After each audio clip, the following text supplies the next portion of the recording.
Everything's getting worse. One of the most prevalent narratives that's been going around for, well, probably forever to some degree, particularly in recent years, is that everything's getting worse. The world is getting worse. The country's gone to the dogs. It's all getting worse. And it's one of those many narratives that if that's the way we're viewing the world, it becomes really easy to find evidence for that. We constantly get that viewpoint confirmed by things we see in the news and media. But it's a narrative that's actually very easily dismissed. We can quickly prove that not everything is getting worse, that actually quite a high proportion of things are getting considerably better year on year, decade on decade. That doesn't mean there isn't still work to be done. That doesn't mean that everything's perfect at the moment. But the narrative that things are getting worse overall is provably false.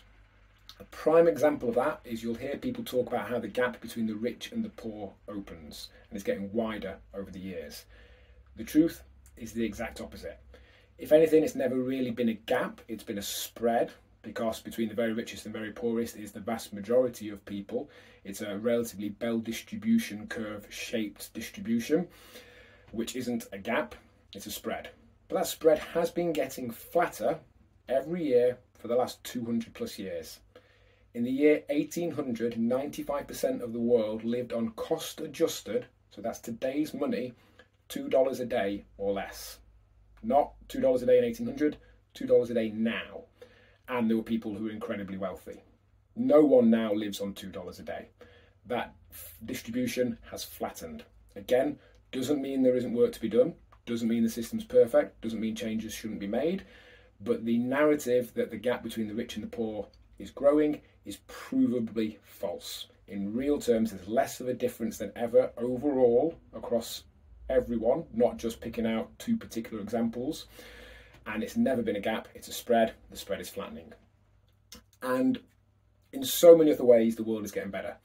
The number of oil spills is a fraction of what it was 40, 50 years ago. The number of child deaths is a tiny, tiny percentage of what it was only a generation or two ago.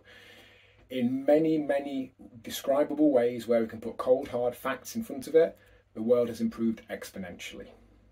Again, doesn't mean there isn't work to be done, but again, question that narrative. Because if you believe the narrative that the world is getting worse, you will constantly see proof of it. That will constantly affect your mood, constantly affect your view of the world. If you accept there's work to be done, but things are generally getting better, you'll look for proof and evidence of that, and you will see it all the time. Our life is unrecognisable from 100 years ago. If I were to time travel back and meet my granny when she was my age, she'd clip me around the ear if I complained about the life that I have now. So, question that narrative. The world is not getting worse. It's not perfect, but when you see that it is generally getting better, you'll find more and more proof of that, and that will massively change how you perceive the world.